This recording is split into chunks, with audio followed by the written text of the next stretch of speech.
um ano atrás, o João Pedro, o Jorge e eu tivemos a ideia de investigar quem é que poderiam ser os grandes empresários cristãos, eu diria do último século, e o que os tornou notáveis e que legado é que nos deixaram. Um desafio que não foi nada fácil. Cada um de nós tinha ideias diferentes em relação ao que essas personalidades deviam ser. Dizia-me há um bocado no coffee break que, isso ficou muito giro o trabalho. Publicámos cada uma destas mini-biografias na revista Ver, com a preciosa ajuda da Helena, que está aqui connosco hoje, e diziam-me a pessoas no coffee break, devíamos fazer isso para os 10 portugueses. Eu agora estive a pensar, não dá, porque são muito mais do que 10. E aqueles que não ficariam no grupo dos 10 não ficariam de certeza contentes com a seleção que nós íamos fazer. Em todo o caso, conseguimos identificar 10 e dedicámos uma pequena biografia a cada um deles. E hoje tenho o privilégio de partilhar uma seleção do que foi aquilo que encontramos nessa viagem, que foi uma viagem fantástica. Porque, como a mim, a escrever um artigo para cada um desses 10, que saiu na Ver, e que está disponível na Ver, se forem ao site, está lá, e tiverem interesse em ver um ou outro, ou todos.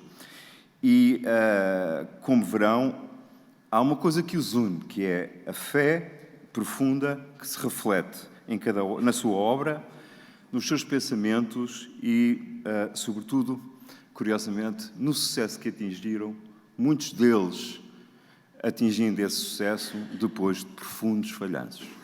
Portanto, aqui a construção da esperança é também um aspecto fundamental do que queria partilhar convosco. O primeiro e mais notável, digamos assim, exemplo é o padre José Maria, que tem um apelido difícil de dizer, Arizmendarrieta, basco, obviamente, viveu entre 1915 e 1976. Ele foi destacado muito novo, ainda sentiam os resquícios da Guerra Civil Espanhola, foi destacado muito novo para uma região muito pobre do País Basco. E ele percebe nessa altura que, mais do que um sacerdote, ele tinha que ser um servidor do povo, naquilo que o povo precisava. E o povo precisava de trabalho e as famílias precisavam de pão. E, por isso, ele essencialmente, é um sacerdote de profunda fé, persegue o caminho de Deus com uma obra empresarial monumental e consegue retirar da pobreza toda uma região do País Basco, mobilizando essa região e as pessoas da região para criar um dos maiores grupos empresariais cooperativos da Europa. Hoje é o terceiro, quarto maior grupo empresarial cooperativo da Europa. Estamos a falar em uma faturação, para quem gosta destas coisas, 11 bilhões de euros e resultados de 600 milhões de euros o ano passado. O que é que está dentro dessa cooperativa? Uma das maiores redes de retalho espanhola, a Eroski, uma das maiores fabricantes europeias de eletrodomésticos, a Fagor. Eu tive o privilégio de trabalhar diretamente com a Fagor há muitos anos atrás, numa das minhas vidas de consultor, e vivi por dentro o que é o espírito de uma verdadeira cooperativa virada para o trabalho, virada para a criação de valor e virada, apesar das antipatias entre os etarras e os não etarras no País Basco, que se vivia muitas vezes em reuniões, se conseguia criar muito valor. E por isso ele diz, escolhemos uma frase, eu nasci para fazer mais do que apenas viver para mim. Como um sacerdote, ele viveria para a comunidade de uma forma como um sacerdote o faz. Ele foi muito para além disso. Este foi, inegavelmente, o primeiro exemplo que nós escolhemos. O segundo exemplo é menos conhecido, talvez, aqui na Europa, porque é um argentino. E um argentino que faleceu aos 36 anos, num processo e que está em processo de beatificação pelo Papa Francisco neste momento. Imaginem a curta vida que ele teve e, ainda assim, conseguiu fazer aquilo que é possível para conseguir entrar num processo de beatificação, como empresário.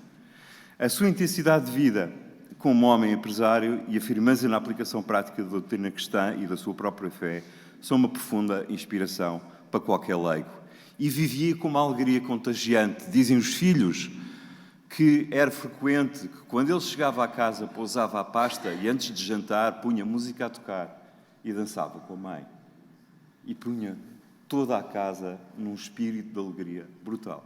Não estamos só a falar na empresa, estamos a falar na família, estamos a falar na comunidade, que ele serviu de uma forma notável em Buenos Aires. As empresas devem ser geridas com os princípios da doutrina social católica e com o carinho com que tratamos a nossa família.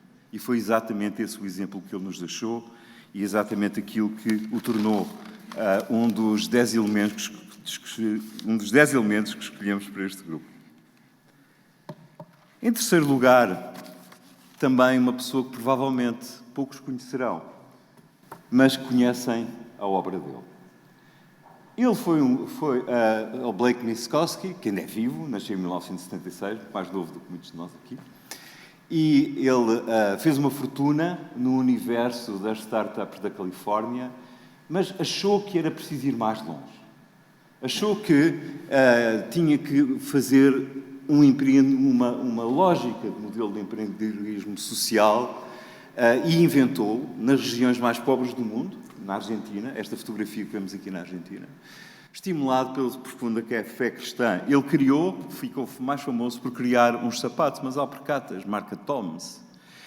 E cada vez que uma pessoa comprava um par de sapatos Toms, ele oferecia a uma criança pobre, nesta região argentina, um par de sapatos igual. Fez a mesma coisa depois no Oriente com óculos de ver. A mesma coisa, exatamente igual. E, num dos livros que ele escreveu, Start Something That Matters, ele dizia: uma empresa nasce da paixão em fazer do mundo um lugar melhor e um sinal para pormos em prática a vontade de Deus. Reparem, estamos aqui em terceiro exemplo, vão ser mais. Reparem como isto liga tão bem com aquilo que vimos antes. Peço desculpa. Com aquilo que vimos antes aqui de manhã pelos dois professores, o Manel e o Ricardo. Porque isto é realmente uma visão prática do que é que são exemplos de quem colocou muito daquilo que falaram aqui em prática e que são para nós hoje uma fonte de inspiração. A quarta pessoa vão abrir os olhos. John Davidson Rockefeller, que construiu aos preços de hoje a maior fortuna de sempre. Ele ficou famoso por acumular essa fortuna, a sua profunda... Mas aos 43 anos, o John Rockefeller tem um sonho, uma epifania, como ele lhe chama, e que o leva a dedicar os últimos 30 anos da sua vida e 90% da sua riqueza à criação de uma obra filantrópica fantástica que ainda hoje mora, digamos assim, numa das maiores fundações do mundo, a Fundação Rockefeller. E dizia ele que a missão de um empresário é ser um mensageiro de Deus na criação de riqueza e na sua distribuição para o bem comum. E estamos a ouvir isto de um homem que muitos livros consideram um líder terrível com as pessoas, de uma rivalidade atroz com outros grandes líderes empresariais norte-americanos da sua geração, como Andrew Carnegie, por exemplo, e, de repente, nasce uma nova pessoa que, efetivamente, dedica a sua vida a Deus, e uma boa parte da sua vida, porque ele só morreu em 1937.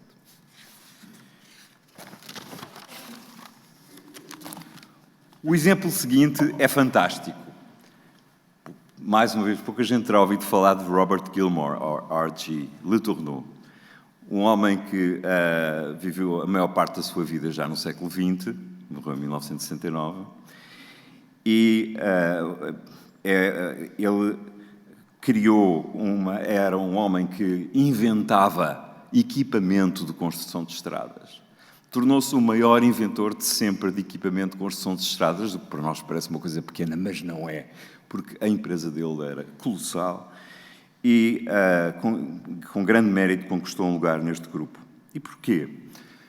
Ele foi uma das pessoas que eu falava há pouco, que abriu falência em dada altura da sua vida. Uma falência muito, muito intensa. E como é que ele saiu dessa falência? Ele decidiu tornar Deus seu sócio em escritura. Deu a Deus 90% da empresa e ficou com 10%. E, portanto, ele reconstrói-se vida, torna-se bilionário e acha que a sua recuperação e o seu novo estatuto nascem do facto de ter Deus como sócio. E acreditava nisso de uma forma absolutamente brutal. E por isso ele diz, não é quanto do meu dinheiro que eu dou a Deus, mas quanto do dinheiro de Deus eu guardo para mim. Guardava 10% e dava 90% a Deus. Através de fundações, obras filantrópicas, enfim, tudo aquilo que nós sabemos que é feito através deste género de pessoas. De Robert Gilmore, de alegria contagiante, basta ver este sorriso, não é? Passamos a George Cadbury. George Cadbury não é o fundador da empresa Cadbury dos chocolates, é filho de John Cadbury. Tem um irmão, que é Richard Cadbury. E os Cadburys eram Quakers. E como Quakers, tinham raízes cristãs na comunidade Quaker, mas a comunidade Quaker tinha, naquela altura, vitoriana, estamos a falar na Inglaterra vitoriana, muitas dificuldades em conseguir educação superior, universidades, eram claramente ostracizados. Por isso, mais valor tem a obra dele. Ele tem uma personalidade única, combateu e que se dedica, essencialmente, em primeiro lugar, a criar condições na fábrica herdada do pai que não existiam na era vitoriana. Salários mais altos, casas para as pessoas e para as famílias dos empregados. Tudo oferecido pela Cadbury. Era preciso gostar também muito de chocolate para lhe permitir que ele tivesse essa capacidade financeira. Mas assim aconteceu. Ele orgulhava-se em dizer, ainda relativamente cedo no desenvolvimento da sua responsabilidade pela empresa, que tinham 42 variedades de chocolate. Ok, nós conhecemos poucas mesmo. E ele, o irmão, foram os líderes do movimento que muitos conhecerão, que levou ao boicote do cacau português, de São Tomé e Príncipe, sobretudo, levado a cabo pelos ingleses, levado a cabo depois por outros países, e que, devido às práticas de escravatura nos países de língua portuguesa, e em particular em São Tomé. E isso levou também a um movimento depois, posterior, da abolição da escravatura em Portugal, e por isso se diz aqui que combateu com êxito os negros padrões do trabalho da era vitoriana, primeiro na sua fábrica e depois nas grandes plantações de cacau em muitos países do mundo. E por isso, o homem aqui está no centro da sua fé. E esta frase espalhou bem: a felicidade e o bem-estar dos colaboradores é uma prioridade. Somos sensíveis ao lucro, mas não somos orientados pelo lucro. E tínhamos de ter uma senhora. Vimos várias senhoras, mas não é fácil, em 100 anos, encontrar grandes empresárias do sexo feminino. Mas elas existiram. E aquela que escolhemos foi Mary Kay Ash. Mary Kay Ash é muito conhecida pelos cosméticos Mary Kay. E foi uma mulher texana, nasceu no Texas, muito humilde, e desenvolveu um império, basicamente, com a sua energia, e um império construído à volta da mulher. A mulher, na altura em que ela viveu, não tinha profissão, a maior parte.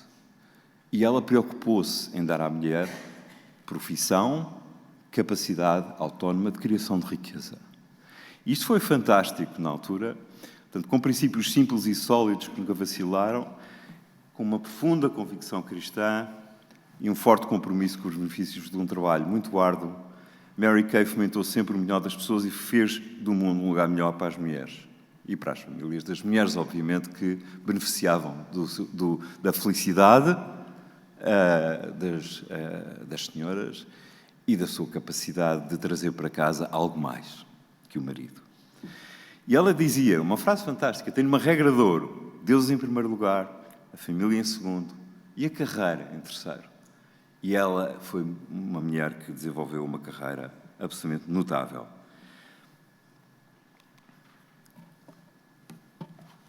Parece-me que vou cumprir o tempo, Jorge. Em oitavo lugar, também um nome pouco conhecido, mas um produto extremamente conhecido. Foi o senhor que criou o pão Bimbo.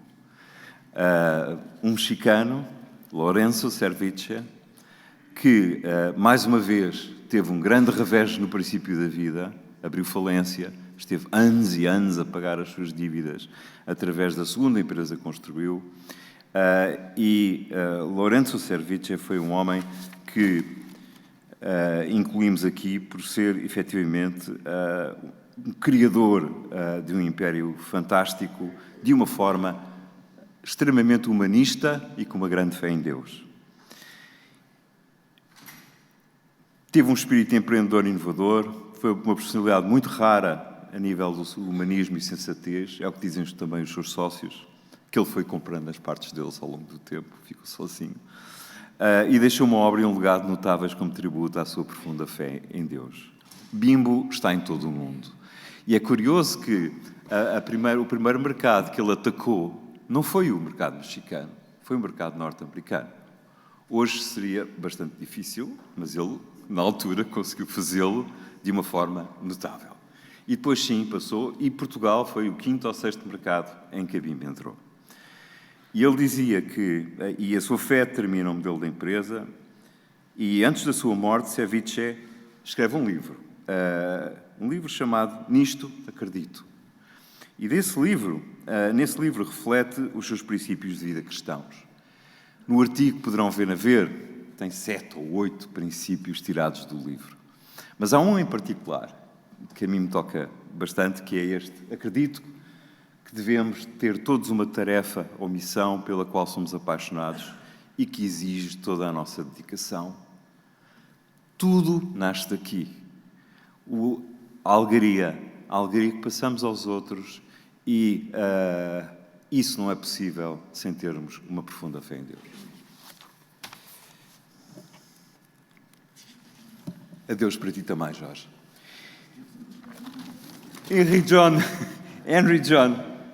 Seguinte, mais uma vez, um apelido que conhecemos bem: Heinz. Heinz, um dos 10 maiores empreendedores católicos do mundo. É verdade. Ele também passou por uma falência muito dura, mas foi brindado tinha sido brindado com uma profunda educação católica, presbiteriana, neste caso, e vive a amargura dessa falência, mas a sua fé, a sua integridade e tenacidade vão levar à criação de um império empresarial notável. Ele estava há 4 anos a gerir o seu império e ainda estava a pagar as dívidas às pessoas. E ia ter com uma pessoa a quem devia dinheiro há 4 anos. E essa pessoa não queria acreditar que ele ainda se lembrava que havia uma dívida. Isso criou nele uma reputação de seriedade que ainda hoje se vive dentro da empresa. A sua frase: quem ganha a vida honestamente e poupa com prudência, mas se priva de dar aos outros, nega a si mesmo o maior prazer da vida. O maior prazer da vida é dar aos outros.